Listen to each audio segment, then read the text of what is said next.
Hey, did you know that yoga isn't something necessarily related to India?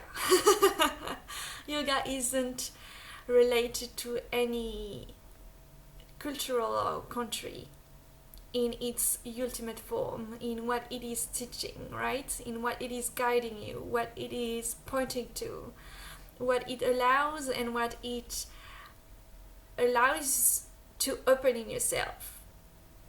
So, you know, remember that it is not about exoticism and excitement of shaping yourself into a new cultural thing.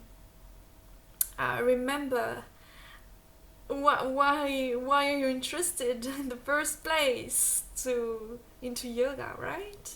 It has much more to offer than shaping your personality into something else and shaping your interest into something else. um, so much more.